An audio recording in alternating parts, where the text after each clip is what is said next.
Аниме начинается с битвы между двумя великими домами, которые размахивают своими знаменами с обеих сторон. Однако обе стороны соглашаются на перемирие, потому что большая угроза вот-вот уничтожит мир, каким они его знают. Прямо сейчас континент Древней Японии сталкивается с эпидемией, вызванной злым гигантским демоническим драконом по имени Зод. Этот дракон не похож ни на кого другого, и никто никогда не был достаточно силен, чтобы помешать ему творить все, что ему заблагорассудится. Каждый раз, когда этот дракон просыпается, он сжигает дотла целые города и деревни. Но никто никогда не был достаточно силен, чтобы задержать эти атаки, так что у людей может быть достаточно времени, чтобы эвакуироваться из этого района, поскольку он настолько силен, что каждый раз, когда он просыпается, он уносит миллионы жизней мирных жителей. Однако в этом мире есть два знаменитых мага, от которых зависят люди, и вместе они также родили мальчика, которого назвали Герой. Однажды ночью, когда все боевые действия прекратились, эти два мага сказали всем, что им нужно запечатать дракона сегодня вечером, пока не стало слишком поздно. Так что все солдаты и люди в плащах стояли вместе, ожидая, когда появится дракон Зод и, наконец, запечатает его навсегда.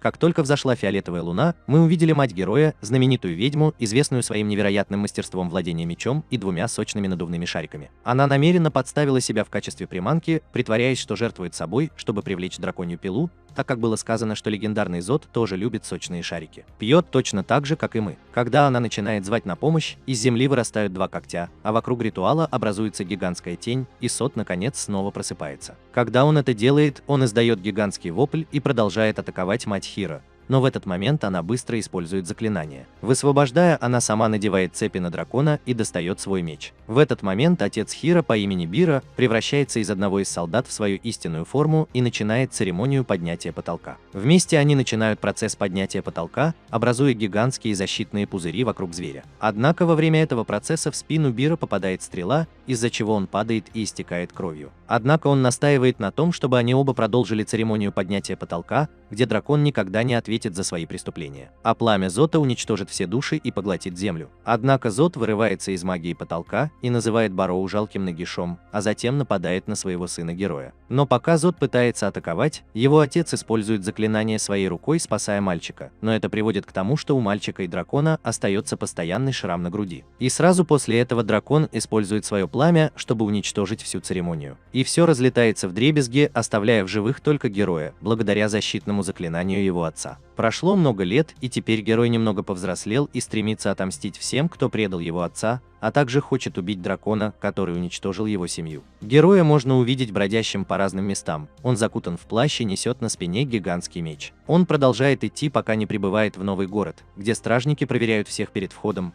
Однако стражник был шокирован, посмотрев герою в глаза, и позволил ему войти без каких-либо проблем. И он должен знать, что это был сын Бира. Он бродит по городу, пытаясь заметить что-нибудь необычное, и он может увидеть разных таинственных существ и странные продукты, выставленные на продажу. Пока люди в округе не замечают маленькую девочку, которая объявляет о прибытии лорда по имени Намбуку. Она призывает Намбуку, и он прибывает на колеснице, окруженный множеством стражников и солдат. Намбуку начинает бросать в людей медные монеты, обзывая их никчемными вонючими крестьянами и требуя немедленно склониться перед ним. Все жители деревни подбирают монеты и начинают драться из-за них, и одна из них падает рядом с героем, и герой пытается поднять ее. Но один из городских мальчишек-воров, нацеленный на Пешета, крадет его у героя, но группа городских мальчишек говорит Пешету не брать деньги Намбуку, так как он раздает деньги, которые взял у них. Один из мальчиков заметил, что у правителя Намбуку в колеснице есть великий Троа, который исполнит любое твое желание, и снабдит всех деньгами и едой, в которых они когда-либо будут нуждаться, и они никогда больше не будут бедными. Однако лидер говорит им всем забыть об этом, так как украсть Гранд Троа невозможно, и они объясняют, что им нужно немедленно уходить, иначе босс разозлится. Однако Пешет остается позади и, увидев великую Трою, не может удержаться и забирается на колесницу, но лорд Намбуку замечает это. После этого герой еще немного поразмыслил и увидел на обочине улицы человека, утверждающего, что у него есть редкий герб, который достался ему от героя, победившего злого дракона. Но этот человек рассказывает искаженную версию истории, так как герой точно знает, что произошло в тот день. Но герб, который он держал в руках, настоящий. После того, как один из парней из банды уличных воров выхватывает его из рук мужчины и убегает. Но у торговца был огромный телохранитель, который хватает мальчика и поднимает его в воздух. Торговец приказывает здоровенному телохранителю ударить его 3 раза и забрать герб обратно. Но прежде чем они успели это сделать, герой появился как раз вовремя и приставил свой свой массивный клинок прямо к его уродливой морде людоеда и сказал телохранителю, что он достает свой меч только тогда, когда действительно имеет в виду это. Герой говорит торговцу, что заплатит за герб, а после бросает парню золотую монету за хлопоты, и эта монета стоила вдвое больше, чем он просил. После того, как они отпустили мальчика, торговец поблагодарил героя за добрый жест. Однако мальчик сказал герою, что тот только что разрушил его план. Когда он пытался заставить телохранителя задержать его и отругать за то, что он забрал герб, чтобы другие уличные воры могли украсть товары торговца из магазина и их кошельки. Получается, что герой просто обходится им в целое состояние, пытаясь быть хорошим парнем. И в этот момент мальчик выхватывает герб из рук героя, убегает вниз по улице со своими уличными друзьями. Позже мальчики возвращаются в свое тайное городское убежище и говорят о том, что герой был придурком и испортил их добычу. Однако герой пробирается на их базу и забирает герб, утверждая, что он принадлежит ему, и никто из них понятия не имеет, насколько это ценно и что это значит для него. Герой спрашивает мальчика, который украл его, как его зовут, и тот представляется как Томит. Другие мальчики называют героя тупым придурком и говорят, что то, что они крадут, все равно принадлежит им,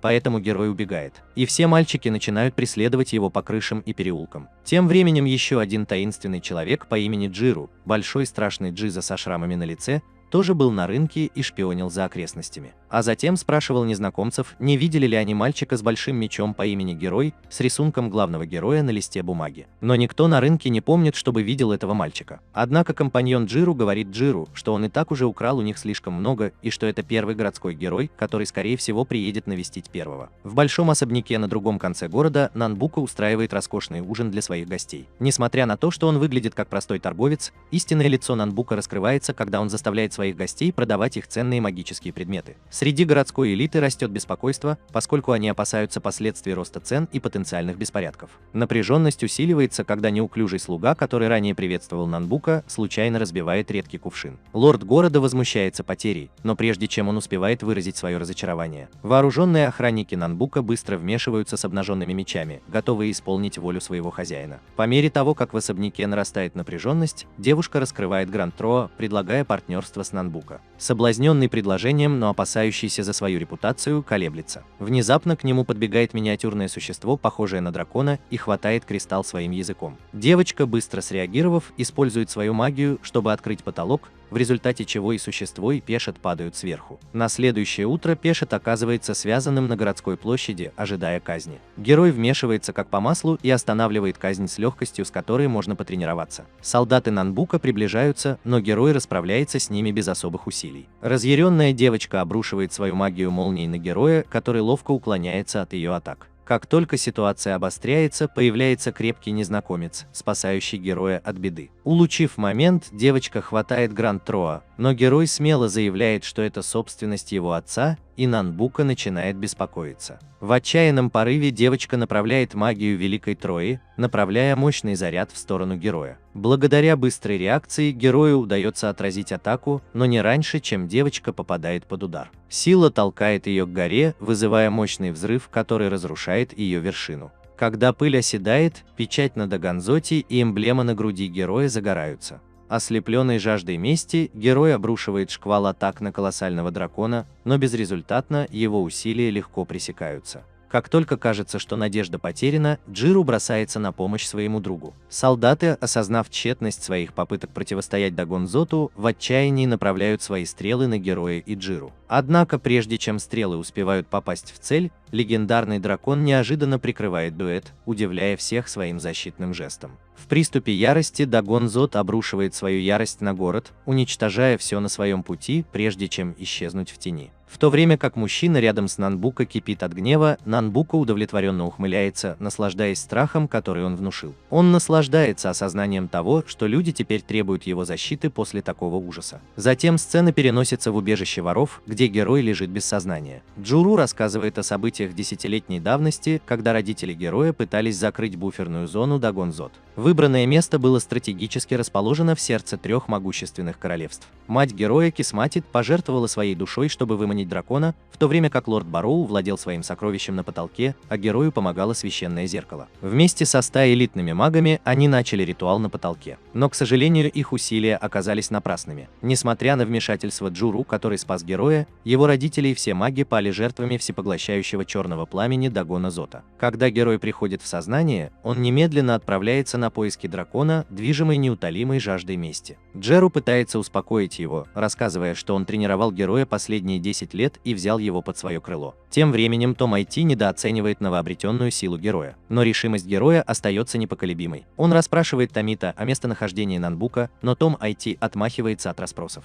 Он описывает Нанбука как гнусного торговца оружием, который провоцирует конфликты между королевствами ради личной выгоды, манипулирует рынками и разоряет торговцев своей торговлей магическими камнями. Полной решимости вернуть Великую Трою, герой нацеливается на поиски Нанбука. Сцена переходит к Шари-Шару, расстроенной отъездом Нанбука, ищущей утешения. Она поворачивается к волшебному зеркалу, соединяющему ее с каретой Нанбука посредством видеозвонка. Она обвиняет Нанбука в том, что он бросил ее в городе, но он остается равнодушным и приказывает ей найти героя. По мере того, как в желудке героя растет чувство голода, ему хочется обильно поесть. Но Палупа говорит ему оставаться в рамках своих возможностей, поскольку у них очень ограниченные средства, и он отказывается тратить их на экстравагантный ресторан. Их спор привлекает внимание владельца ресторана, который затаил обиду на них за то, что они устроили сцену ранее против Нанбука. Внезапно вмешивается девочка с кошачьими ушами по имени Эрин, приглашая их присоединиться к ней на поздний завтрак. Они следуют за ней в ближайший ресторан, где вместе садятся за стол. Эрин, заинтригованная недавним переполохом на городской площади, догадывается, что герой сын лорда Бэрроу, что приводит героя и остальных в замешательство. Внезапно Эрин уходит, оставляя их озадаченными, особенно Палупу, потому что бедняга ожидал, что она заплатит за их еду. Позже той же ночью герой и его спутники находят убежище на базе воров, к большому неудовольствию Тома. Однако другие дети теперь видят в герое своего спасителя и защищают его присутствие. Томит неохотно соглашается и разрешает им остаться, но тут же обнаруживает, что спорит с героем о том, где ему спать. На следующий день Томат расспрашивает героя об их планах, и халявщик остается непреклонен в своей цели найти Нанбука и вернуть Гранд Троа. Джуру, однако, отказывается становиться подхалимом и предупреждает героя о его предполагаемых слабостях, призывая его быть осторожным в своем стремлении. Он Локи, называющий его никудышным фехтовальщиком с громкими речами и полным отсутствием навыков. Джиру предлагает остальным временно остаться на базе, пока Хиро оттачивает свои навыки. Хотя Том и возражает против этой идеи, Хиро уверяет его, что Джиру позаботится о них и даже приготовит для них еду. Дети неохотно соглашаются, и вскоре после этого Хиро и Джиру отправляются в пустыню. На бескрайних просторах пустыни Джиру предлагает Хиро тренироваться на первом уровне, сражаясь с простыми и слабыми слизняками. Однако, несмотря на кажущуюся простоту, Хиро с трудом может даже разрезать их пополам, не говоря уже о том, чтобы нанести им урон, демонстрируя свои слабые навыки. Как раз в тот момент, когда фрустрация отступает, из дюн появляется песчаный дракон, заставая их врасплох. Несмотря на пугающее присутствие песчаного дракона, герой, отчаянно нуждающийся во внимании, пытается ударить его. Но его усилия, как всегда, терпит неудачу. Внезапно из пасти дракона появляется стройная девушка с необычной внешностью. К их удивлению, она подходит к герою и кладет голову ему на грудь, демонстрируя необычную степень фамильярности. Более того, она смело выражает свое желание сопровождать его в путешествии, чего он даже представить себе не мог.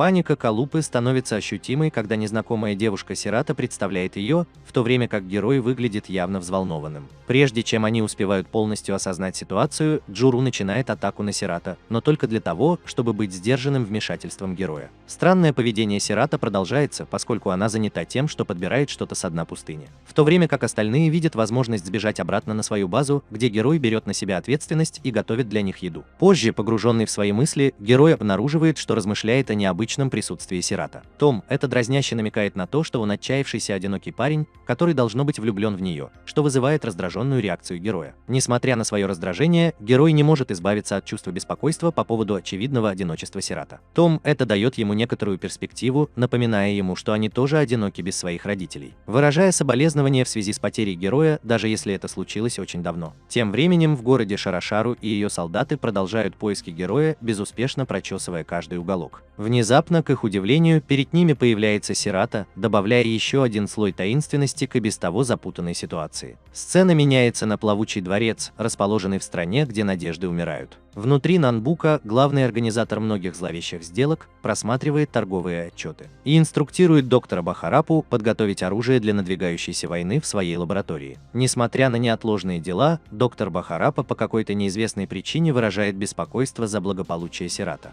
В ту ночь Сирата таинственным образом появляется на базе воров, заставая всех врасплох. Том переживает обычный момент в жизни Чада, когда он очарован ее красотой в первом классе, однако его быстро начинает раздражать ее причудливое поведение. Она еще больше добавляет пикантности своему необычному поведению, предупреждая героя, что выследит его, куда бы он ни пошел. Честно говоря, это звучит для меня очень странно. Затем Том насмехается над героем, намекая, что его задание убить Зода Дагона теперь отложено на неопределенный срок, так как он нашел себе новую любовь. Напряженность между героем и Томом перерастает в жаркий спор, пока не вмешивается Сирата, который наконец демонстрирует некоторое здравомыслие, отводя героя в сторону, чтобы разрядить ситуацию. На следующий день Джиру и Палупа отправляются на рынок за покупками, но обнаруживают, что у них почти нет денег. Тем временем Хиро отправляется в пустыню в сопровождении Сирата. Пытаясь улучшить свои боевые навыки, Хиро снова сталкивается лицом к лицу со слизняками, но снова борется. Внезапно на них набрасывается волк и начинает атаку. В отчаянной попытке произвести впечатление на Сирата, Хиро храбро вступает в бой с волком, но быстро побеждается и падает. Когда волк обращает свое внимание на Сирата, Хиро собирает последние силы, чтобы защитить ее. К его удивлению, Сирата сохраняет самообладание, а волк необъяснимым образом падает рядом с ним. Сирата, будучи как всегда странной, рассказывает, что она просто заснула перед нападением волка. Заметив рану на плече героя, она без особых усилий залечивает ее своей магией, заставив его удивиться. Позже герою удается продать волка за золотую монету, хотя он и ворчит по поводу скудного заработка. Его настроение меняется, когда он становится свидетелем того, как солдаты тащат человека, предназначенного для принудительных работ в шахте волшебного камня. Не в силах терпеть такую несправедливость, он умоляет Сирата подождать, пока он вмешается. Столкнувшись лицом к лицу с солдатами, герой требует, чтобы они пощадили этого человека, но его усилия наталкиваются на насилие, так как солдаты быстро подавляют его и избивают. Попав в плен, герой оказывается в заключении вместе с человеком, которого он пытался спасти. Этот человек раскрывает мрачную правду о том, что те, кого отправили на рудники, никогда не возвращаются, что побуждает героя разработать план побега, используя свой поддельный значок, к большому разочарованию этого человека. Тем временем Шахари-Шару впадает в отчаяние из-за того, что ее волшебное зеркало выходит из строя. Узнав о поимке героя и последующем заточении во дворце, она немедленно решает вмешаться. С другой стороны, в тускло освещенном переулке Том IT ищет способ найти героя, но неожиданно за ним следует Сирата. По мере роста напряженности ее присутствие вносит неожиданный поворот в проблемную ситуацию Томита. Во дворце правитель города приходит в ярость, когда Намбука вмешивается в его дела. Обнаружив, что его бухгалтерская книга пропала из тайника,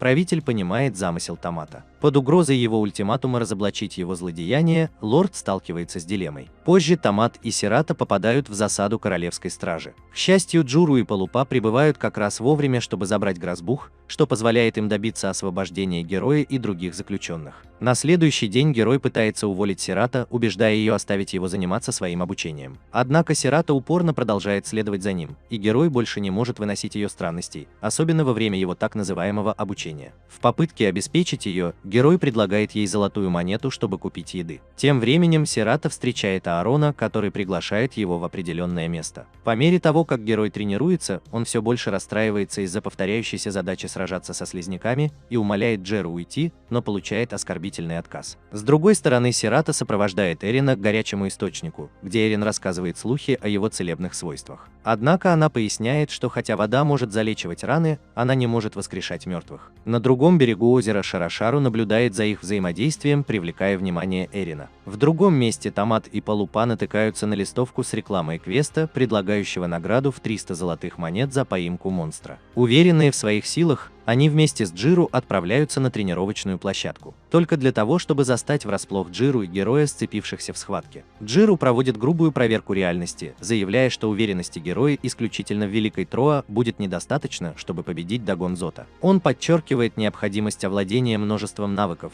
напоминая герою о неудаче сотни магов, пытавшихся запечатать дракона. Слова гуру приводят героя к физическому столкновению, когда герой в гневе наносит удар, но получает быстрый отпор от непреклонной защиты гуру.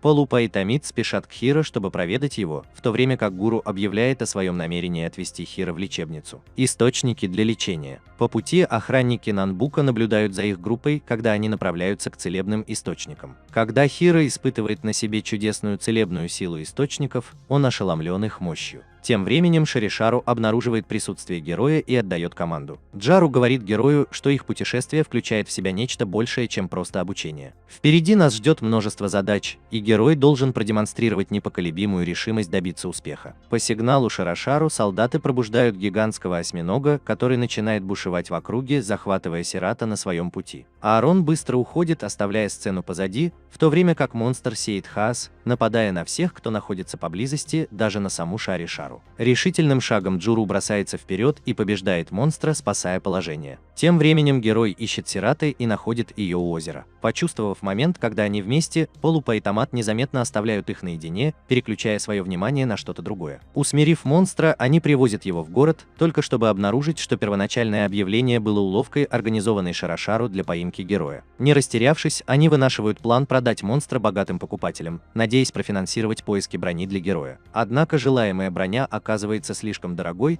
что вынуждает их довольствоваться более дешевыми кольчугами. На следующее утро герой прощается с детьми, готовый отправиться в путь. Том удивил всех, выразив намерение присоединиться к вечеринке, несмотря на протесты своих друзей. Полной решимости заполучить Гранд Троа, герой обещает вернуться и отправляется в путь с вновь обретенной решимостью. В своем путешествии они встречают Эрина, который рассказывает, что за инцидентом с монстром накануне стоял Шарашару. Она выражает желание присоединиться к их группе и предлагает карту, показывающую местонахождение Нанбука в стране, где погибают желания. Однако она жадная женщина и объясняет, что раскроет эту информацию только в том случае, если ей позволят присоединиться к ним. Герой извращенный скряга, и он с готовностью соглашается, потому что может быть лучше, чем иметь в своей группе более одного переулка. Особенно красивых девушек. Когда герой и его спутники продвигаются вперед, они сталкиваются с непреодолимым препятствием в виде огромной птицы. Томат, Эрин, Сирата и Полупа прячутся за камнем. Герой пытается ударить птицу, но оказывается в опасности, и его спасает только своевременная помощь Джиру. Вмешательство. Осознавая опасность, Джиру предлагает им переночевать в ближайшем лесу, чтобы избежать дальнейших нападений птицы. В тот вечер, когда они собрались у костра, Сирата заметно отсутствовал, так как отправился за водой. Воспользовавшись возможностью побыть наедине, герой вызвался отправиться на ее поиски и нашел ее у ручья. Тем временем во дворце Нанбука демонстрирует потенциальным клиентам свое оружие,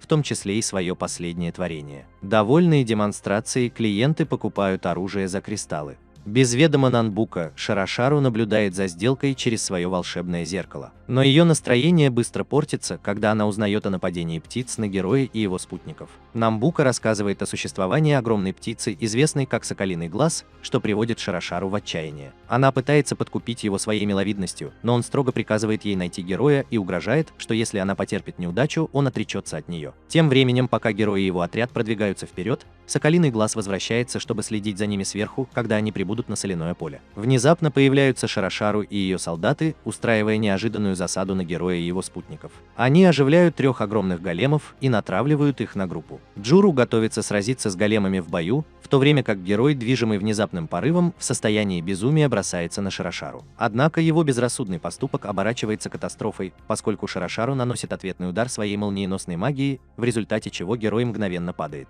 Невзирая на тяжелое положение героя, Джуру бросается вперед, сражаясь с солдатами и големами с замечательным мастерством и ловкостью. Несмотря на все свои усилия, Хиро оказывается неспособным эффективно нанести ответный удар, и его меч в конечном счете разрывается на куски безжалостной атакой Шаришару. В отчаянном порыве Полупа прибегает к своей магии и вызывает Муму, девочку, похожую на кролика, известную своей склонностью к подкупу. Муму появляется из волшебного сундука, и при внезапном повороте событий Полупа бросает и Сирата, и Тома в сундук, к большому беспокойству Томита за свою жизнь. Остальные. Тем временем герой оказывается загнанным в угол безжалостной атакой Шарашару, и Джиру приходит ему на помощь. По мере того, как битва разгорается, земля дрожит от силы их столкновений, и Джиру попадает в ловушку могущественной магии Шарушару. В жестоком повороте событий Шарухару угрожает убить Джиру, если Хиро не подчинится. Эмоции Хиро, подпитываемые яростью и отчаянием, переполняют его, заставляя претерпеть чудовищную трансформацию. Имея в своем распоряжении неконтролируемую силу, он совершает разрушительную атаку, уничтожая солдат и вселяя страх в сердце Шарашару. Однако в разгар своего неистовства его силы уменьшаются, разум путается, и он падает, теряя сознание.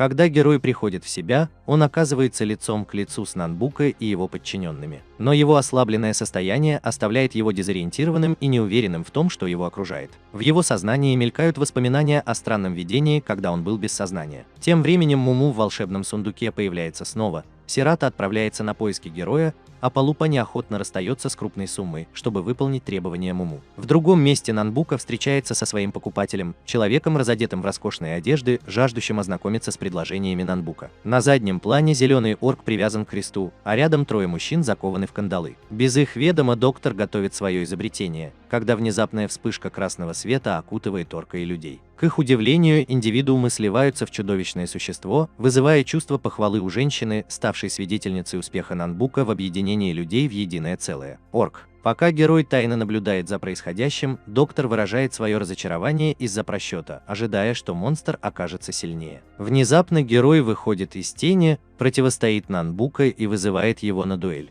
Когда обе стороны приготовились к бою, герой понимает, что у него больше нет своего меча. Не растерявшись, герой вступает с Нанбука в рукопашный бой. Но его усилия оказываются тщетными, так как его быстро побеждают. Несмотря на свое поражение, герой требует вернуть Гранд Троа, но Нанбука заявляет, что артефакт по праву принадлежит ему. Когда герой попадает в плен к солдатам, Нанбука сообщает ему, что его приглашают на специальное собрание. Тем временем Джуру размышляет о таинственной способности героя уничтожать своих врагов, и внезапно появляется Эрин к большому неудовольствию Палупы. После этого гуру, Томита и Сирата провожают в роскошный шатер, оставляя Эрина и Палупу позади. Тем временем снаружи палатки Нанбука ухаживает за своим покупателем, который готовит роскошный пир. Шарашару спешит к Нанбука, чтобы извиниться за то, что ей не удалось поймать героя. Но, к своему удивлению, Нанбука оценила силу героя и наградила Шарашару и ее людей мешком денег. Переполненный радостью, Шарашару обнимает Нанбука в знак благодарности. Вернувшись на место судебного разбирательства, Джиру и другие наблюдают за орком-получеловеком, что заставляет Джиру заподозрить причастность Нанбука к преступлению. Создание этого существа. В палатке Хира обнаруживает себя привязанным к стулу, когда входит Нанбука, демонстрируя орудие пыток с намерением выведать секреты героя с помощью боль. Любопытство достигло пика. Нанбука спрашивает героя о его связи с Дагоном Зотом, злобным драконом. В ответ герой спрашивает, почему такой простой торговец, как Нанбука, мог заинтересоваться таким злым существом. Нанбука раскрывает свое логическое обоснование, объясняя, что хаос, вызванный действиями Дагон Зота, вызовет спрос на оружие во многих странах, тем самым увеличивая его прибыль. Прежде чем Нанбука успевает начать допрос, за пределами палатки начинается беспорядок. Это Байер, разъяренный тем, что к нему обращаются неуважительно, устраивает сцену. Воспользовавшись возможностью, герой извлекает выгоду из отвлечения внимания, умудряясь освободить ногу и забрать свой значок. Ловкими пальцами он использует значок, чтобы перерезать веревки, связывающие его руки, и освободиться. Тем временем доктор осторожно возится со своим последним изобретением,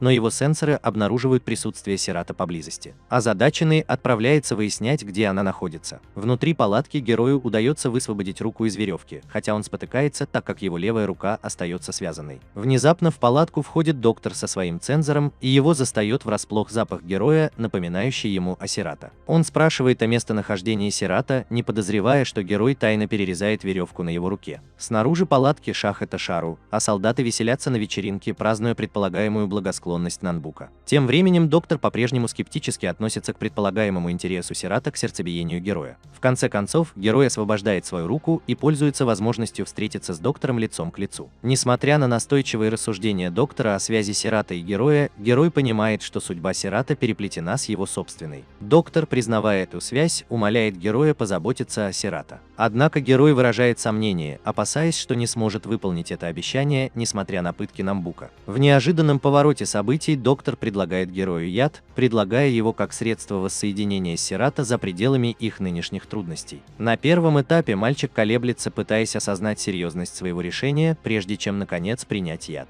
Снаружи палатки гуру и остальные наблюдают, как герой падает сверху, что побуждает гуру поторопиться с уходом, не вдаваясь в расспросы. Внутри палатки Нанбука кипит от ярости по отношению к профессору, который вызывающе призывает Нанбука покончить с собой. Однако Нанбука признает ценность доктора, несмотря на их конфронтацию, признавая необходимость навыков доктора. Не обращая внимания на это, доктор остается непоколебимым, поскольку его решимость подпитывается желанием защитить героя ради Сирата. Нанбука заявляет, заинтригованная, спрашивает, знает ли герой об истинной личности Сирата. Тем не менее, он заявляет, что избавится от Сирата как можно скорее, и эта новость вызывает слезы на глазах доктора. Сцена меняется на старую шахту, где Эрин рассказывает, что ведутся обширные работы по добыче магических камней. Сирата подходит к герою и чувствует характерный запах доктора Бахарапы. Тем временем Джуру пытается понять загадочные замечания доктора относительно сердца героя, которое, похоже, отличается от его собственного и потенциально связано с Даганзутом. Джуру выдвигает гипотезу, что между героем и Даганзутом могла произойти замена сердца, что объясняет нерегулярность сердцебиения героя. Эта теория предполагает, что отец героя, движимый отчаянием, возможно, организовал этот обмен, возможно, в попытке высвободить скрытые силы внутри героя. Эти силы проявляются, когда герой испытывает сильные эмоции, такие как гнев и отчаяние, в результате чего он временно превращается в чудовищное существо. Хотя присяжные по-прежнему с осторожностью относятся к этой теории, она перекликается с событиями, свидетелями которых они были во время своих путешествий. Герой предполагает, что если он погибнет, Дагон Зота может постигнуть та же участь. Движимый глубоко укоренившимся желанием отомстить за трагическую гибель своих родителей,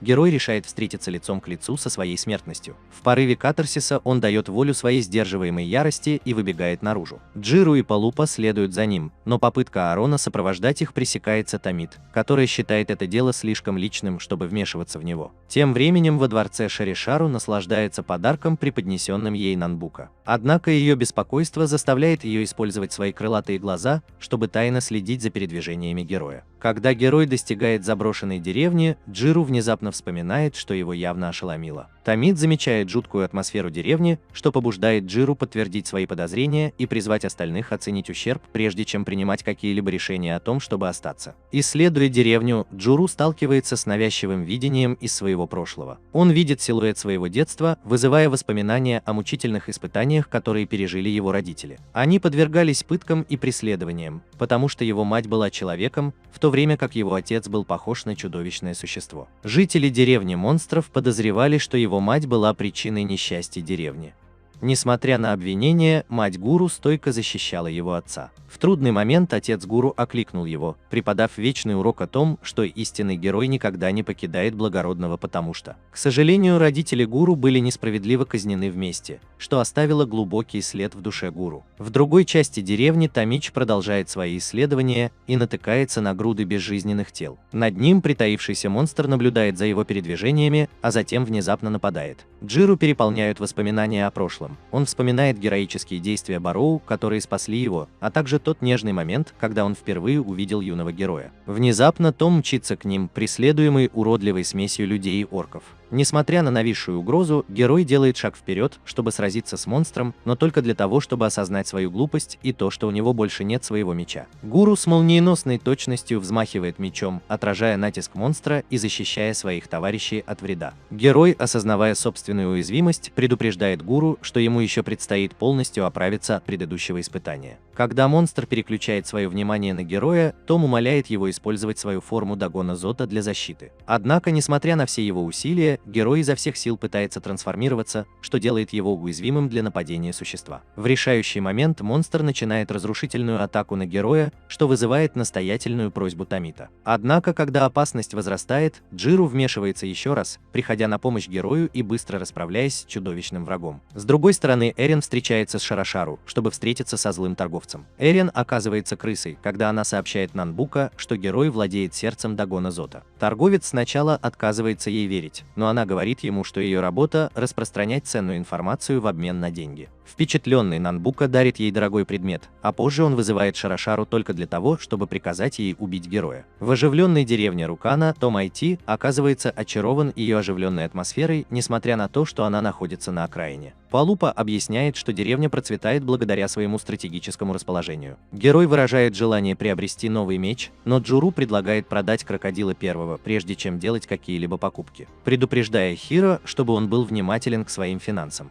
С наступлением вечера Том Айти интересуется их планами на следующий день, побуждая Джиру выступить за столь необходимый отдых. Пока Джиру занят изучением карты и планированием их путешествия в своей каюте, Хиро вовлекает его в разговор, пытаясь понять поведение Джиру во время их встречи в лесу. В деревне чуть раньше. Джиру успокаивает его, заявляя, что он просто выполнял свой долг по защите героя. Хотя герой чувствует, что в мыслях Джиру может быть нечто большее. С наступлением полуночи начинается хаос, когда чудовищная тень опускается на деревню, сея хаос и разрушение. Когда тень раскрывает свою истинную форму, появляется Дагон Зод, излучающий смертоносную ауру, которая угрожает всем, кто пересекает ее путь. Разгневанный разрушениями, герой пытается противостоять существу, но вмешивается Джуру, призывая к осторожности. Однако, когда монстр начинает новую атаку, становится очевидно, что это не настоящий Дагон Зод. Именно в этот момент появляется Шарашару и сообщает, что чудовищное существо – изобретение доктора Бахарапы. Сирата срочно предупреждает своих спутников, что надвигающиеся угрозы исходят не от Дага и Зота. Тем временем во дворце доктор Бахарапа и Нанбука наблюдают за разворачивающейся битвой, при этом доктор выражает уверенность в своем плане манипулировать героем. Когда Джиру попадает в ловушку теневого монстра, Шарашару начинает атаку на героя своим зонтиком, наполненным молниями, заставляя доктора Бахарапу запаниковать, поскольку он осознает важность связи героя с Сирата. Несмотря на хаос, Нанбука остается равнодушной, сосредоточенной исключительно на том, чтобы заманить от Дагона. Хиро, подавленная натиском, поддается страху и гневу внутри себя, пробуждая дремлющую силу дракона внутри. Его высвобожденная ярость отправляет Шарашару и ее спутников в полет, оставляя Томат и Сарату в восторге от его новообретенной драконьей формы. Пока герой борется со своим внутренним смятением, Джуру оказывается поглощенным тенью, но его спасает своевременное вмешательство Эрина. Шарашару исчезает со сцены, когда перед ними материализуется истинный Дагон Зод. В ярости герой, который теперь контролирует свою драконью форму, случайно ударяет Джуру своим мечом, заставляя Сирата почувствовать острую боль в сердце. Сама сила внутренней силы героя заставляет все зеркала в комнате Нанбука разбиться вдребезги, сигнализируя о степени его высвобождения энергии.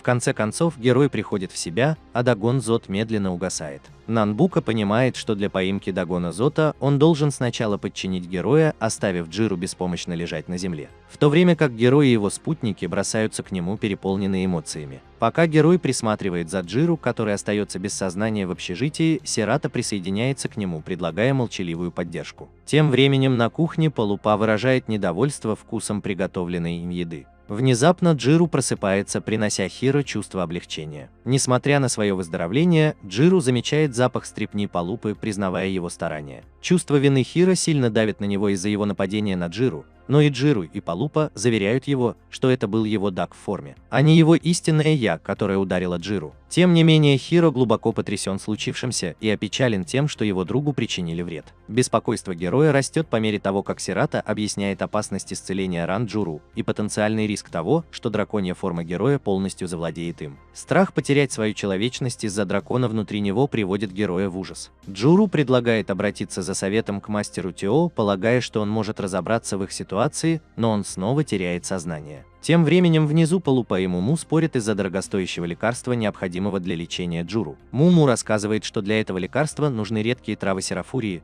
что сводит на нет их надежды на более дешевую альтернативу. Том предлагает вернуться к целебным источникам, но Полупа опасается, что этого может оказаться недостаточно, чтобы спасти жизнь Джуру. Как раз в этот момент появляется Эрин и предлагает решение, как найти травы в каньоне Куру-Аруа. Несмотря на настойчивость героя, Эрин делится с ним местоположением, давая проблеск надежды, когда группа готовится отправиться на поиски, чтобы спасти Джиру. Когда Хиро и Сирата отправляются в каньон Куру-Аруа, герой выражает свое разочарование расстоянием, которое им предстоит преодолеть. Сирата успокаивает его, упоминая, что ее собственное благополучие не пострадало, несмотря на продолжительность путешествия. Вернувшись в общежитие, Аарон мрачно сообщает группе об ухудшении состояния Джуру. Калупа подсчитывает их финансовые трудности, в то время как Том Айти высказывает свои растущие подозрения относительно Сирата. Он отмечает ее странное поведение, в том числе отсутствие аппетита во время их путешествий. Том и его сомнения усиливаются из-за того, что Сирата, по-видимому, удачно появляется в обществе доктора Бахарапы, который служит интересам Нанбука. Кроме того, Том замечает, что Сирата редко улыбается, что усиливает его недоверие. Тем временем Хиро и Сирата добрались до каньона Киру-Эруа, где они надеются найти редкие травы, необходимые для спасения жизни Джиру. В каньоне Хиро и Сирата сталкиваются с гигантской жабой, которая внезапно появляется и нападает на них. Сирата действует быстро, отталкивая Хиро в сторону, пока они пытаются уклониться от этого существа. Их побегу мешает внезапный ливень, из-за которого местность становится скользкой. Несмотря на препятствия, Сирата замечает растение Серифурия, и герой решительно направляется к нему. Вернувшись в враждебный, Эрин сообщает группе тревожные новости, сообщая, что Нанбука планирует убить героя. Она объясняет, что случайно услышала эту информацию с помощью устройства, используемого для связи. Палупа озадачен мотивами, побудившими Нанбука напасть на героя, и Эрин предполагает, что это может быть связано с тем, что герой связан с Дагон-Зотом. Тем временем, пока герой изо всех сил пытается добраться до Серифурии, холм, на котором растет растение, неожиданно отодвигается в сторону, что еще больше усложняет их задачу. Пока герой пытается забрать Серифурию у неуловимой светящейся черепахи, вернувшись в общежитие, группа обсуждает связь героя с планами Нанбука. Они понимают, что визит героя к Нанбука связан с его наследством от отца,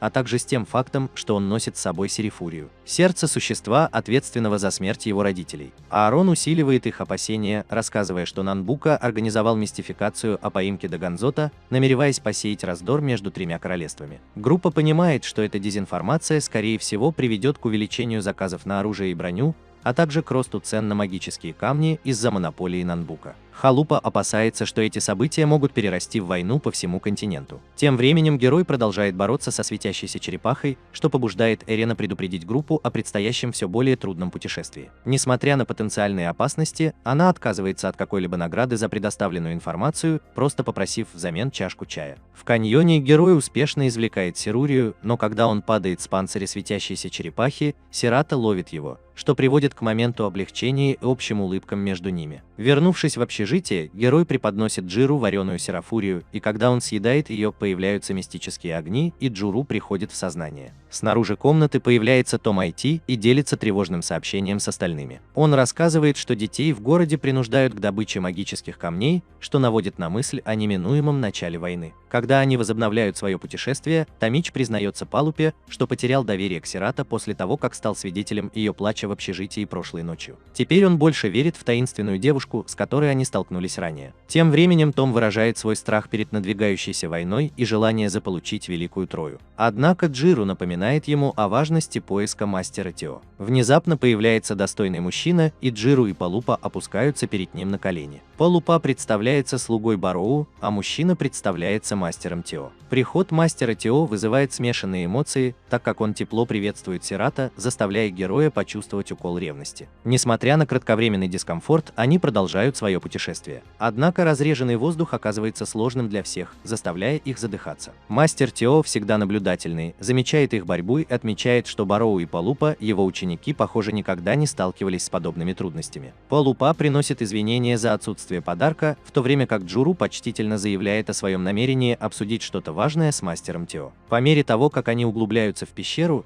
Джуру рассказывает о тревожной реальности потенциального превращения героя в дракона. Мастер Тео внимательно слушает, и от его присутствия исходит мудрость. Одним жестом он вызывает мощную энергию, демонстрируя разрушающее душу пламя, сродни разрушительным атакам Дагон-Зота. Старик углубляется в трагическую историю неудавшегося ритуала запечатывания и в решающую роль сердца Дагон-Зота, которое теперь бьется внутри героя. Несмотря на свои обширные знания, мастер Тео признает, что ему не хватает руководства в этом вопросе. Герой, борясь со своими эмоциями, говорит с оттенком разочарования в голосе. Он спорит с мастером Тео по поводу его отсутствия во время церемонии поднятия потолка и спрашивает, почему он не вмешался, чтобы помочь своим родителям. Этот момент конфронтации наполнен напряжением, поскольку герой ищет ответы на вопросы, которые жгут его изнутри. Объяснение мастера Тео перекликается с глубокой мудростью, когда он объясняет невозможность запечатать Дага и Зота даже своим присутствием. Он приглашает героя отправиться в путешествие по магическому обучению, признавая, что это может помочь ему справиться с его драконьей формой.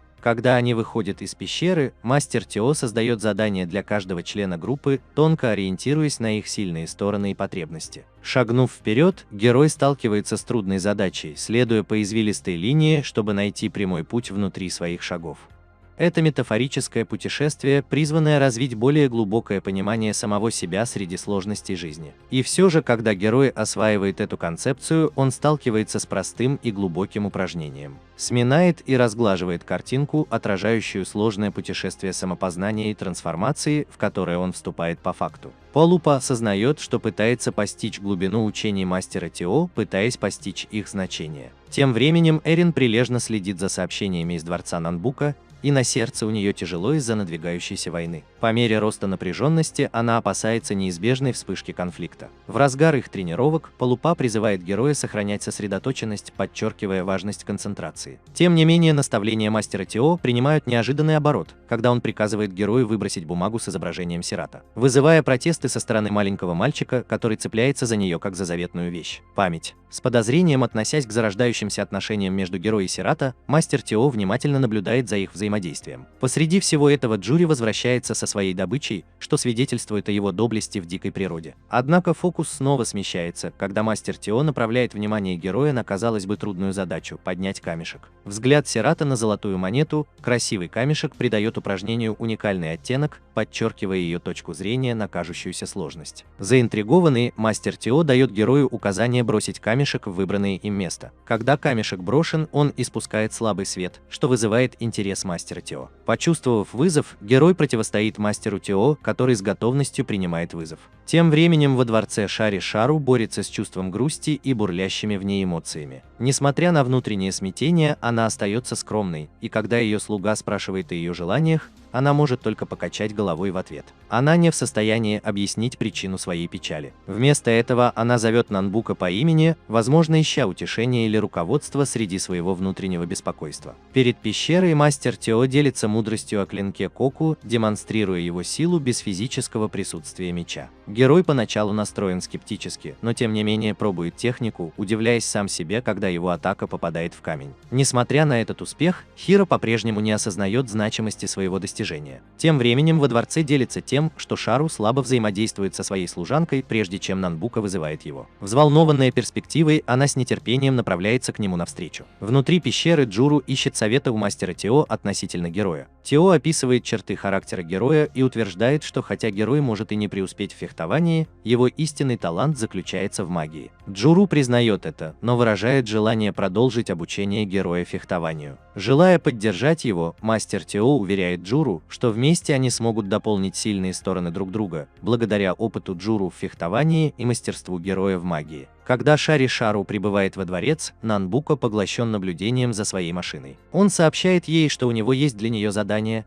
что вызывает подозрение у одного из солдат. Снаружи пещеры мастер Тео приказывает герою принять боевую стойку, но молодой воин устал и расстроен. Тео бросает ему вызов нанести удар клинком Коку, обещая в случае успеха окончить школу. Герой начинает атаку, а Тео симулирует травму. Несмотря на уверенность героя в том, что он овладел искусством фехтования, они продолжают свой путь. Без их ведома мастер Тео незаметно активирует защитный магический барьер, когда герой атакует. В конце концов, они прибывают в пустыню Морт. Во время своего путешествия они сталкиваются с нападением Соколиного Глаза, но Джуру успешно отбивает его. Однако Эрин падает в обморок, роняя при этом свое устройство. Когда они слышат, как она общается с врагом, у них возникают подозрения, что она шпион. Джиру противостоит ей, и Эрин признается, что является информационным брокером, который продает свои разведданные Нанбука. Несмотря на предательство, Джиру решает не причинять ей вреда, полагая, что это не компенсирует их потери. В конце концов, они оставляют Эрин одну в пустыне, хотя она предупреждает их о грядущих ужасных последствиях. Во дворце, несмотря на опасения своей охраны, Шар и Шару полна решимости выполнить задание Нанбука. Она входит в машину, где они с доктором Бахарапой объединяют свои усилия. Тем временем, когда в пустыне Морт наступает ночь,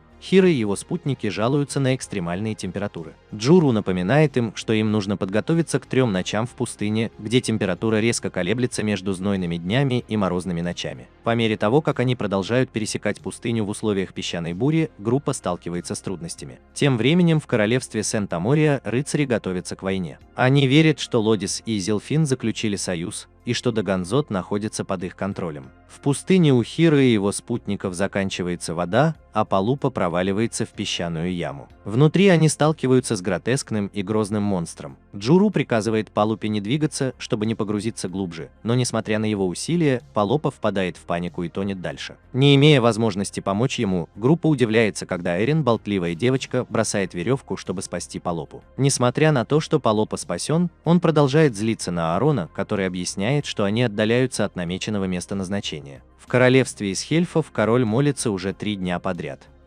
Есть опасения, что Ван Лодис и Сент-Амория объединились против них, и они также обеспокоены возможным захватом Дагона Зота. Тем временем в пустыне Морт группа героя попала в песчаную бурю, из-за чего они разделились. Палупа приходит в сознание и обнаруживает рядом с собой Эрин. Она объясняет, что нашла только Палупу и потеряла след остальных. Несмотря на беспокойство Палупы о своих товарищах, Эрин предлагает отправиться в оазис, полагая, что там они могут воссоединиться с остальными. Полная решимости не погибнуть в пустыне, Эрин продвигается вперед, убеждая Палупу последовать ее примеру. Джиру встречает Томита, в то время как герои Сирата отделяются от остальной группы. Пока они продолжают свое путешествие, Палупа с трудом передвигается, но отклоняет предложение Эрин нести его на спине. Эрин защищается, объясняя, что она продает информацию только тем, кто готов заплатить высокую цену. Она признается, что обращалась к Нанбука в попытке приобрести Гранд Роа, но Палупа была ошеломлена и упала в обморок. Тем временем герои Сирата вместе переносят холодный воздух, причем Сирата выглядит явно обеспокоенным. На следующее утро Эрин и Палупа просыпаются, и Палупа замечает жука, собирающего росу на своем теле. Он пытается подражать этому поведению, но у него ничего не получается. Герой тем временем дрожит и отчаянно нуждается в воде, не зная, что делать дальше. Сирата улавливает дуновение ветра с близлежащего озера и начинает раздеваться. В другом месте Джиру несет Томата на спине и замечает вдалеке Эрин и Палупу. Они снова объединяются в группу. Когда Сирата собирает капельки со своего тела и предлагает их герою, он на мгновение вспоминает о своей матери. Тем временем Соколиный Глаз наблюдает за ними издалека. Джиру и остальные наконец добираются до оазиса, где Джиру дает Томиту воды, помогая ему прийти в сознание. Однако их облегчение длится недолго, так как внезапно появляется Шахара Шару в своей форме слияния. Она нападает на Сирата и похищает героя у них на глазах. В другом месте три королевства продолжают готовиться к войне. Герой просыпается во дворце Нанбука, где торговец оружием рассказывает о своем намерении возродить Дагон-Зод спустя 10 лет. Нанбука, равнодушный к ярости героя, продолжает издеваться над ним, утверждая, что теперь великий метатель по праву принадлежит ему. В порыве гнева герой выхватывает меч и наносит удар Нанбука, но враг без особых усилий блокирует атаку. Герою становится ясно, что победить Нанбука будет не так просто, как он думал. По мере того, как Нанбука раскрывает свою собственную вину в трагедии десятилетней давности, ярость героя усиливается.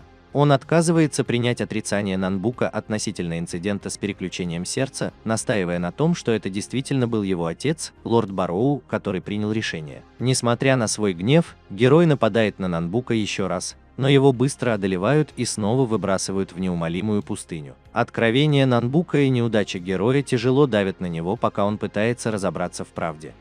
Пока Гуру и остальные ищут героя и Сирата, Эрин использует свое устройство для прослушивания, надеясь найти какие-нибудь подсказки. Внезапно они слышат голос Сирата, зовущий героя. Следуя за звуком, они видят, как Сирата бьет в барабаны, пытаясь вызвать дракона. К их удивлению, дракон появляется и пожирает Сирата. В группе начинается паника, а Джуру в отчаянии чуть не нападает на дракона. Однако Сирата удается успокоить их, заверив, что дракон приведет их к герою. Палупа вспоминает, что Сирата первая появилась рядом с драконом, что еще больше углубляет тайну, окружающую ее. Пока группа катается на драконе, они летят к дворцу Нанбука. Тем временем внутри дворца Нанбука следит за тем, чтобы все приготовления были завершены. Он планирует объединить сокровища на потолке со своим устройством, полагая, что это даст ему власть над миром. Однако он признает, что для достижения этой цели необходимо пожертвовать всей магической силой во всем королевстве. Несмотря на грандиозность задачи, Нанбука по-прежнему полон решимости воплотить свои амбиции в жизнь, даже ценой огромных жертв.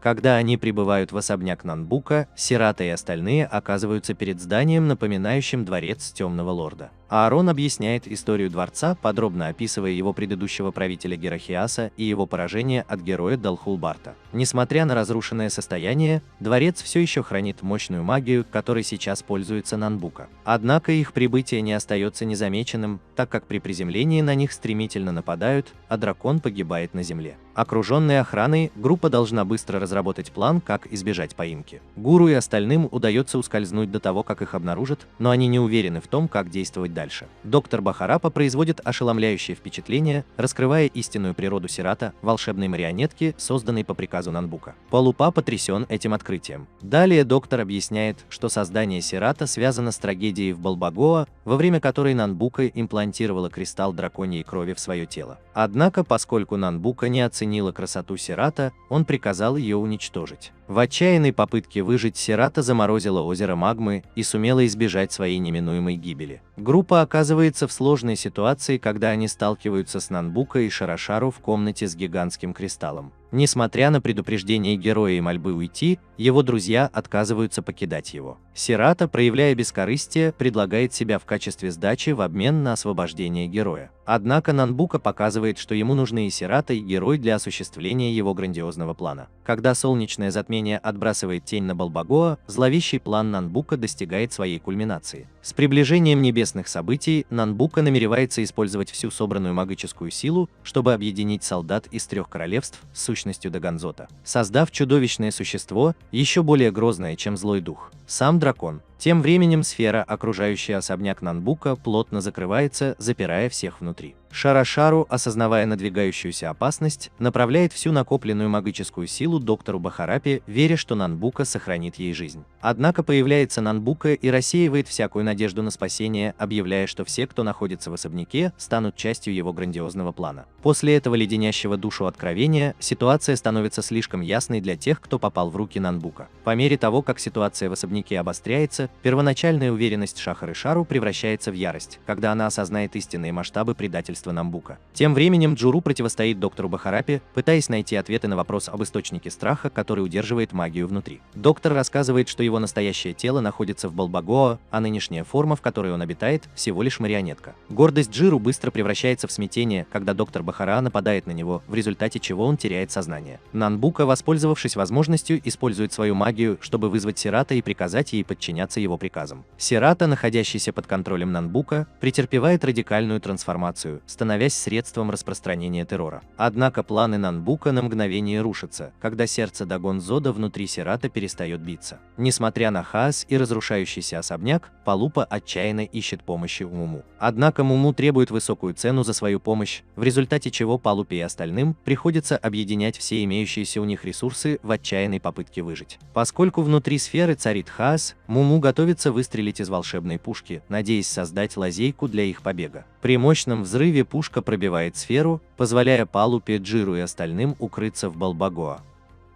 Тем временем в Балбагоа герой стоит на грани превращения в дракона, что является решающим шагом в плане Нанбука призвать Темного Лорда. Разгневанный ситуацией и манипуляциями, которым он подвергся, герой начинает атаку. Однако, прежде чем он успевает навредить Сирата или раскрыть всю свою мощь, прибывают Джиру и остальные члены группы, вмешиваясь, чтобы разнять их и предотвратить дальнейший конфликт. Когда Джиру приближается к герою и Сирата, желая вмешаться и остановить конфликт, Шарашару встает на его пути. Несмотря на то, что Нанбука находится на грани смерти от рук Нанбука, она остается верной ему и готова беспрекословно подчиняться его командам. Сам Нанбука наблюдает за разворачивающейся битвой между героем и Сирата с извращенным удовлетворением, находя красоту в борьбе двух личностей, связанных судьбой. Когда Сирата удается подчинить себе героя и помешать ему причинить ей дальнейший вред, она удерживает его и с силой прижимает к земле. Несмотря на желание Джиру помочь герою, вмешивается Шахарашару, не давая ему вмешаться и чуть не нанося смертельный удар самой героя. Внезапно невидимая сила отбрасывает Шахарушару в сторону, и появляется Дагонзод, который защищает героя от вреда. Нанбука, ставший свидетелем активации своего магического реактора и появления Даганзута, в восторге от разворачивающихся событий. Затем Бука заточает Даганзута в Гранд-Троа, намереваясь слиться с драконом с помощью магического реактора.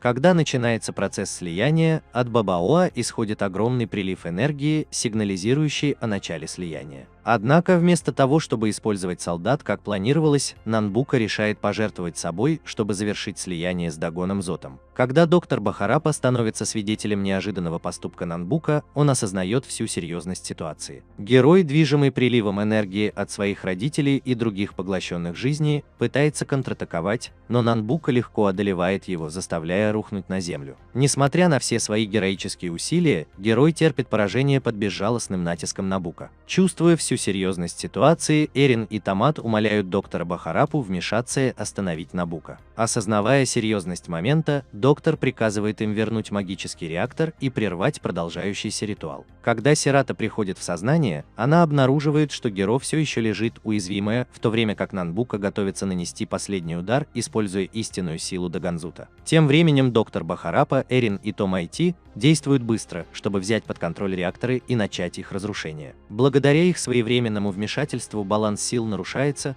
что приводит планы Нанбука в беспорядок. Несмотря на их усилия, Нанбука остается непоколебимым и продолжает осуществлять свои разрушительные намерения. Он призывает разрушающее душу пламя, направленное на то, чтобы обрушить его разрушительную силу на героя. В момент отчаяния и решимости герой находит в себе силы действовать, движимой смесью горя, гнева и решимости. Когда он видит, как Сирата жертвует собой, чтобы спасти его переполняют эмоции. Когда Нанбука готовится нанести свой последний сокрушительный удар, герой находит в себе мужество нанести ответный удар, отрубив Нанбука руку быстрым и решительным движением. Он, наконец, противостоит Нанбука лицом к лицу, пронзая его сердце своим мечом, несмотря на неверие злодея в то, что простой человек мог нанести такой удар. Рано. С Гранд Троа в руках, герой собирает все свои оставшиеся силы и мужество. Он противостоит могущественному Дагону Зоту, зная, что его собственное сердце заключено в грозном облике дракона. Когда Дагон Зот нависает над ним, герой принимает смелое решение. Он использует силу Великой Трои, чтобы овладеть клинком Коку, тем самым оружием, которое когда-то запечатало драконью пасть. Сила. В решающем ударе герой вонзает клинок в сердце Дагонзота. С могучим ревом форма дракона начинает дрожать. Когда клинок пронзает грудь Дагонзота, сердце героя высвобождается из хватки дракона и вылетает из своей древней призмы. В момент триумфа и облегчения герой приветствует возвращение своего сердца, чувствуя, как тяжесть его ноши спадает, когда он обнимает свое восстановленное «я». Когда герой смотрит на безжизненное тело Сирата, предложение Джира эхом отдается в его голове. С тяжелым сердцем он подходит к ней и принимает важное решение. Положив руку на грудь Сирата, герой набирается смелости и переносит свое сердце в ее тело. Когда Сирата возвращается к жизни, происходит чудесное превращение. Сердце героини снова бьется в ней с нежным теплом, возвращая ее с грани смерти. В захватывающем дух зрелище форма дракона начинает исчезать, превращаясь в поток изящного света, который рассеивается в небе над головой. Когда темнота заканчивается, яркий солнечный свет проникает сквозь некогда затененную землю Балбагоа. Посреди всего этого Полупер тянется к разрушенным останкам Гранд Троа, его глаза горят от мыслей о богатстве и удаче. И все же Эрин и Томат, движимые собственными желаниями, вступают в борьбу за разбитую реликвию. В этом хаосе Великая Троа выскальзывает из их рук и падает на землю, разбиваясь на непоправимые куски. Пока Джуру раскрывает правду об объекте, который, по их мнению, является Великой Троа, Полупа изо всех сил пытается принять это откровение. Однако Джуру объясняет, что скрытые магические способности героя позволили ему эффективно использовать фамильную реликвию против Нанбука. Осознание этого приходит к ним во время тренировок героя с мастером Тео, раскрывая глубины неиспользованного потенциала героя. Сирата, увидев слезы героя, застигнута врасплох его эмоциональным проявлением, из-за чего он начинает нервничать в ее присутствии. Несмотря на свое удивление, она отправляется на поиски доктора Бахарапы, только чтобы узнать, что ее отец не выжил в битве. Тем временем солдаты трех королевств отступают, сигнализируя об окончании конфликта. Вмешательство Эрин, подкрепленное ее связями с королями, обеспечивает мир по всей стране. При неожиданном повороте событий появляется Муму, напоминая им об их погибших среди вновь обретенного спокойствия. С другой стороны, слезы Шарашару сменяются радостью, когда она узнает об освобожденной девочке, возрожденной и наделенной силой слияния.